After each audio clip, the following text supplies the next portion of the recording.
Hi guys, welcome to the practical application of moments of truth. So what we're going to do on this one is we're going to look at some examples. We're going to look at how we use the moments of truth within the context of the 6-step innovation approach.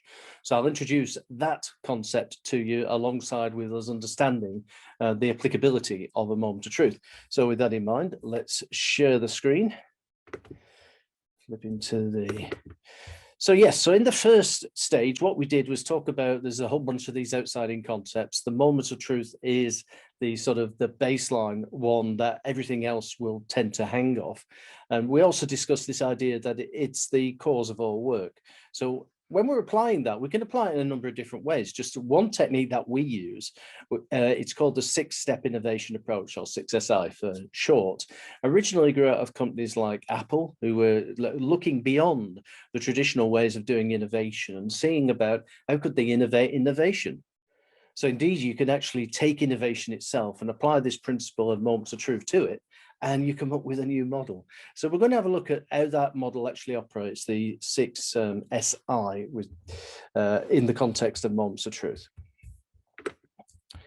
So if you understand the customer and understand moments of truth, you'll get 6-step innovation. So if you haven't already done the moments of truth and what it's about, then I suggest you go back, just have a look at that one, refresh your memory in terms of what it's about and why it's the fundamental cause of all work. Because if it is, as we've already said, there's design principles involved here that if we could figure out ways of removing moments of truth, all the associated work, all the things that people are doing, all the IT systems, everything that's in association with that will go away also. If you can't remove it, how's about improving it? Okay. So with that in mind, the 6-step innovation approach, identify a customer experience that needs fixing.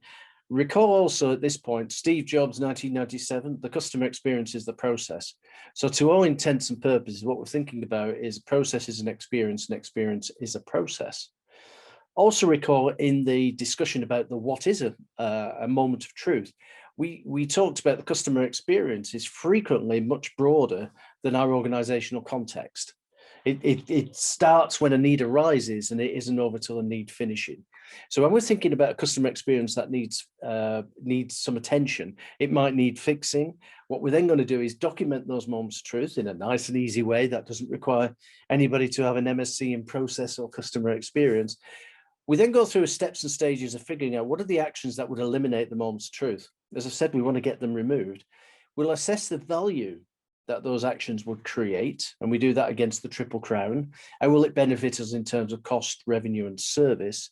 We'll then create the new experience, right? So the new sets of moments of truth, and then we'll figure out how do we migrate from the old to the new. Okay, we're good with that? Excellent, good. So this first one, identify a customer experience, and it says they're usually one that needs fixing. This isn't rocket science, as it said, it could have an experience with significant issues. It's not working well, it's broken, it's falling apart. An experience that needs modernizing, right? So you might be digitizing your experiences. You might want to introduce, you know, robotic process automation or some such similar thing, or artificial intelligence in there. So we need to modernize what we're doing. It might be in experiences and processes that are mission critical. You know, without them, we don't have an organization.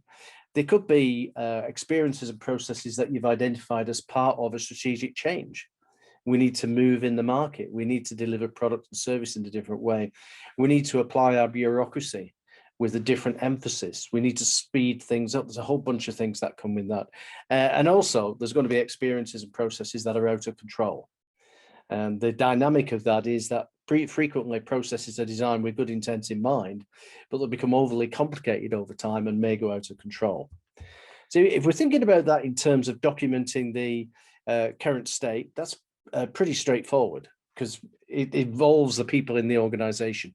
It may involve your partners who are also responsible for delivering customer success. With that in mind as well, it's quick and effective. It doesn't, all people need to do is get this concept of the moment of truth, and then they can do it. You know, so how many interactions do we have going on in this process versus this process, right?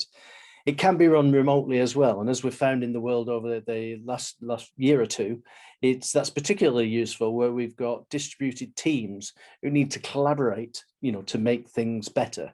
So it works really well in those environments as well. The actions that we want to do is, first of all, we list all the moments of truth from top to bottom. So what do we mean top to bottom? Well, start with your first moment of truth at the top and then work your way down to the later moments of truth, and do it in sort of time order, going from the top to the bottom. I always have a parlance when we're using moments of truth. It always starts with the word customer. So this customer may be an external customer. It could be an internal customer. And there's a whole bunch, when we get into customer categorization, we'll talk about how do we think about customers in a different way, rather than through that marketing segmentation lens. How do we categorize customers based on need? But that's for another day. Let me not get ahead of myself. So we list those things out from top to bottom. And then we're going to go through a process of going through each moment of truth and identify an action that would eliminate that moment of truth. We refer to this within the CM method, the customer experience management method. Go find out about that on cmmethod.com, as connecting the dots and drawing the lines. It's letting us understand what is the cause and what is the effect. Given the moment's truth is the cause of everything, right? Fixing the cause will eliminate the effect. It tends to be interactive and fun. People are going to come up with wacko jacko ideas for how we remove some of these moments of truth, as you'll see with my example in a minute or two. Some actions are obvious and some actions are very easy to get to. But one of the stipulations here is that every action you create for a moment of truth elimination must be unique. So you can't repeat that action against other moments of truth. Once you've used that action, it's used. So if you start off with 20 moments of truth, you're going to have 20 unique actions which would eliminate them. So the stage of figuring out, you start at the lowest one. Go to the lowest moment of truth, the last moment of truth, if you like, in terms of it will be the bottom of that long list that you've got. And work up, and as I said, every idea, every action you're going to put in place to eliminate the moment of truth must be unique, right? And an action cannot eliminate multiple moments of truth. The task in hand here is to find an action that would eliminate the moment of truth. And you can't skip any. Sometimes you might want to come back to one or two because you want to move on to do the easy ones first. But across a landscape of an experience, 20 odd moments of truth will have 20 odd unique actions. What we then do is, having identified those actions and working from the bottom up, or working backwards, as some people would say, is try to resolve the significant issues by putting actions in place which would remove moments of truth. So let me take you to ice storms in Canada for a minute or two, and you come down in the morning and you find your Mustang has been frozen into the ground. And in northern latitudes and extreme southern latitudes, this is a fairly common phenomenon in the wintertime, where it actually rains, but the temperature at ground level is below freezing point. And hence things stick to whatever the article is that they actually fall on. Now, if you're in Canada and you run a power utility company, then that's pretty critical to your success, isn't it? The power's going to go off because what happens is it rains, the ice accretes on all your infrastructure, the infrastructure gets too heavy, and as you can see, that it collapses. Now, the moment of truth for a customer, in this instance, an external customer, would be the power going off. And if it's already minus 20 degrees Celsius outside and you lose heat and power, right? The lights go off, the heat goes off, you've no power anywhere, right? You're stuck. So how would we eliminate that moment of truth from ever happening, the power going off? Well, you might come up with a whole different sort of bunch of ideas where you start to think about, well, what could we do? What action could we put in place to eliminate? And various things might be suggested, like, well, we could supply all the homes with generators, right? Very expensive, but we could do that. That would keep the power on. So immediately the power went off from the grid, it would trip in the generator. Yeah, expensive option, that one. What about putting all the cables underground? Well, anybody who's been to Canada will know that there's a lot of tundra, a lot of permafrost there, right? And where it's not permafrost, it's bog and marsh and forest. And it's the second largest geographically in terms of size country in the world. So with that in mind, you're starting to think, oh, well, those ideas, what other ideas could we use? And at this point, this is where the fun usually kicks in. There was one guy in this workshop says, oh, I've got an idea. I go backwards hunting, and everybody's going, oh no, Jim, don't tell that story again. He said, no, seriously, it's going to give us a solution to this. It's going to give us an action to eliminate the moment of truth. I go backwards hunting. And when I'm backwards hunting, and frequently, especially in the springtime, rather around about now, is I get chased by bears. And that's happened like 3 times. Now, you can't outrun a bear. They're much faster than we are, right? you must climb a tree, but birds can climb trees as well. So you climb as high as you can. Now, the bird being a big bulky beast is only going to get so far up the tree, right, before it realizes there's a bit of danger here. So what does the bird do to get you out the tree? Right. Again, don't think too long about this. It's usually pretty quick. Yep, the bird drops down to the bottom of the tree. And what does it do? It shakes the tree to get its dinner, right? So this guy's, Jim's idea was, what we could do is if we know there's a forecast of an ice storm coming in, all right, we could tie chunks of meat to all the electricity pylons or the power lines and so on. The birds will come along and shake these things, right? And the water wouldn't have time to freeze on the wires. It would just fall off. Well, of course, that action would eliminate the moment of truth. But how much would it cost in terms of grizzly bears and all the other sort of paraphernalia and the chunks of meat and everything? Right. What about if we could create that effect? So the effect of being able to shake the trees and the lines. And of course, that is the solution. What these guys did was install a little black box at the top of these electricity pylons and towers.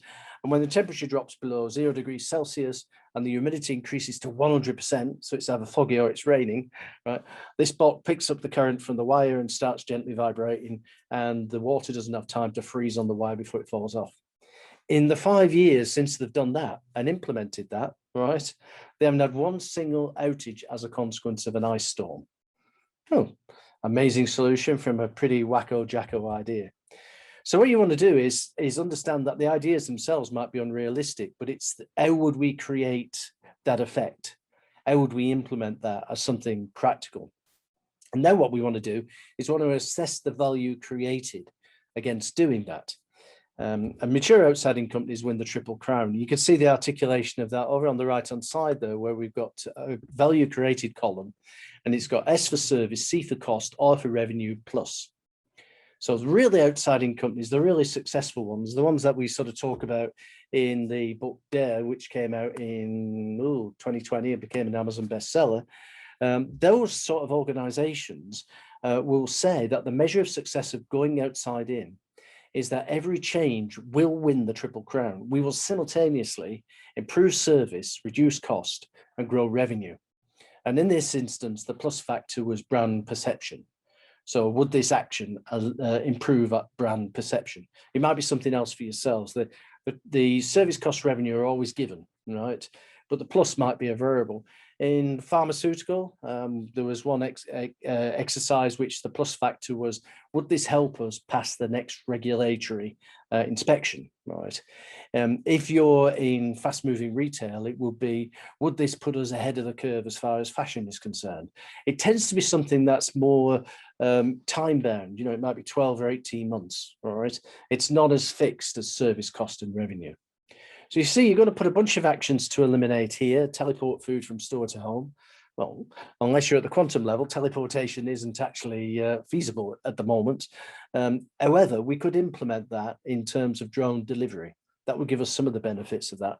What about closing stores down? Well, we could implement centralized warehouses.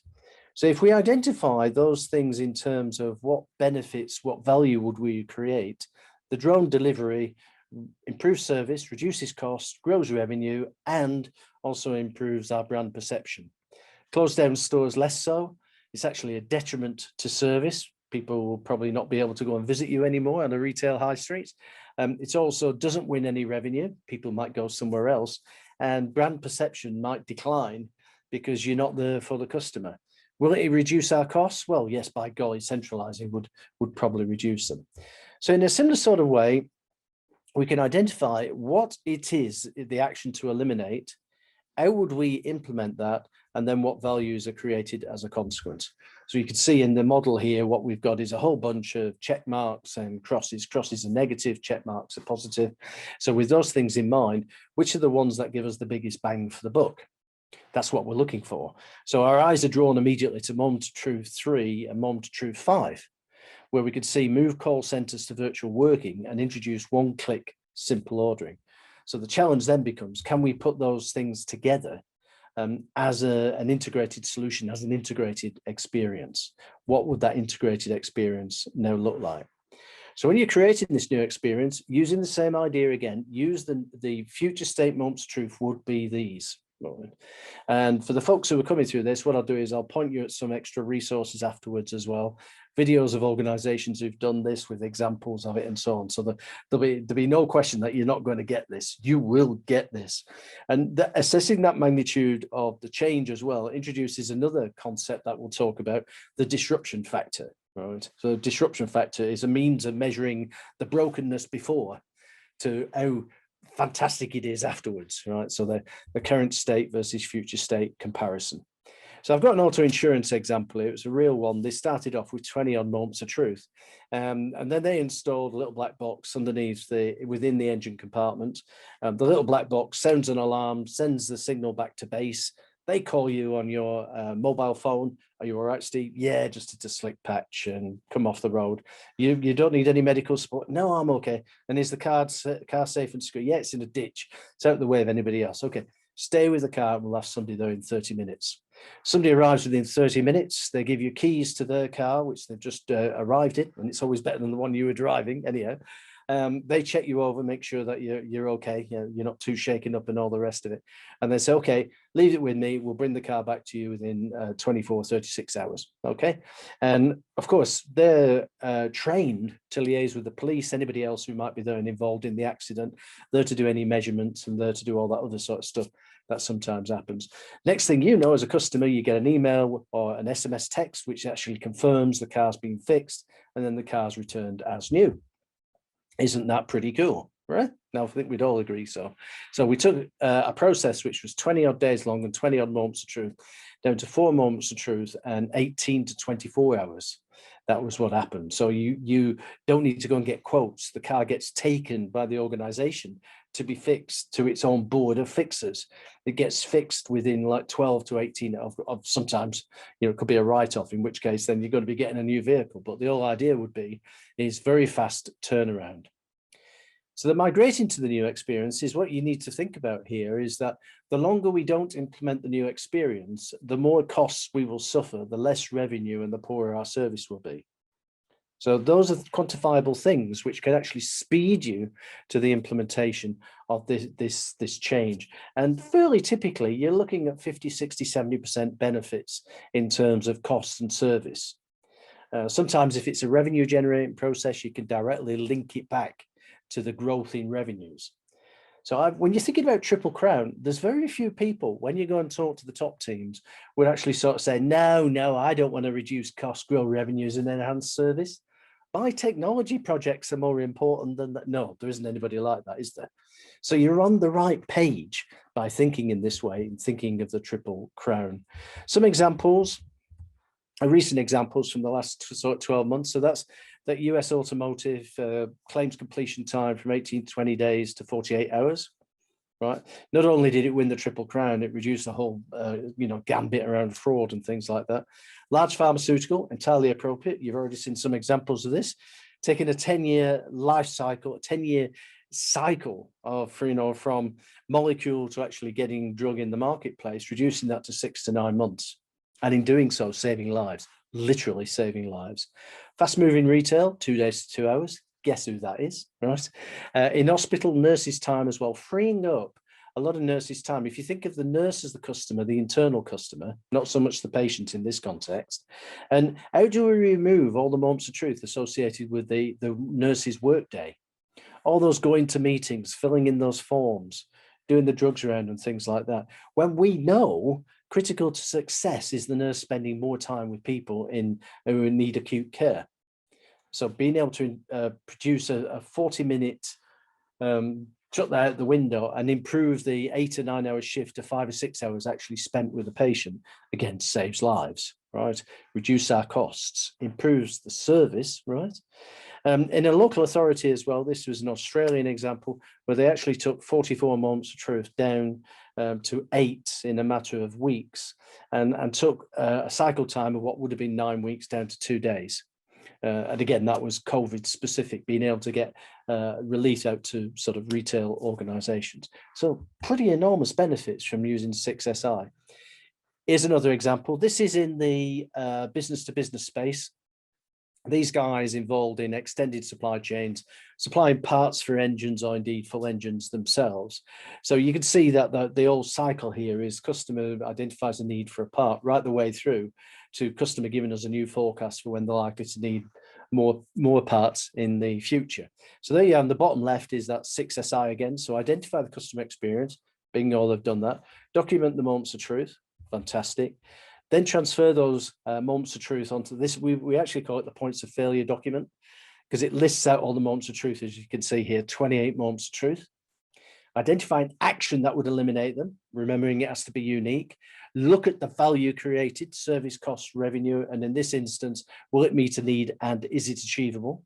Right. So with that in mind, we can then identify from those actions to eliminate which are the ones that give us the best return, the biggest bang for the buck.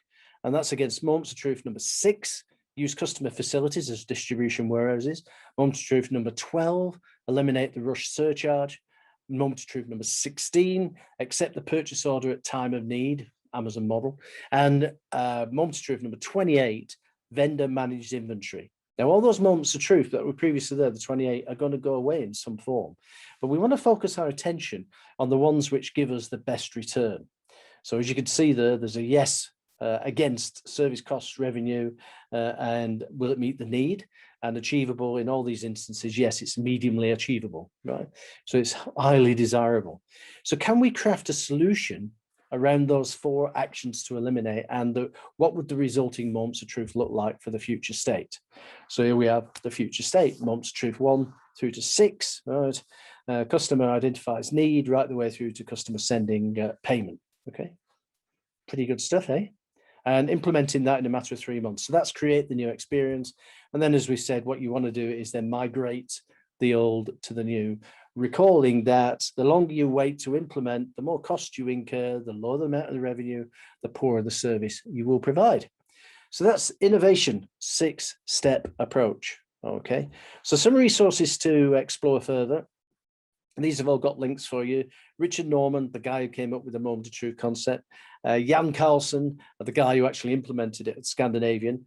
The Moments of Truth book from Jan Carlson. Yeah, that was written in 1982 or 83 or something, but it's still got some gems in there. The ZMOT from Google. So there's a link to that, as there is to Micro Moments of Truth. And then also a link, you can get this book free, right? outsidein version 2021. It's actually like in version 12 or something now, but it's the 2021 version.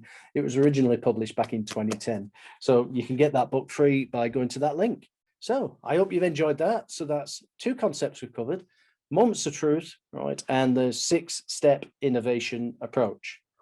The next one we're going to do is disruption factor. So if you want to come back for that, find out what the disruption factor is, and then find out how to deploy it. See you again soon. Thanks, guys.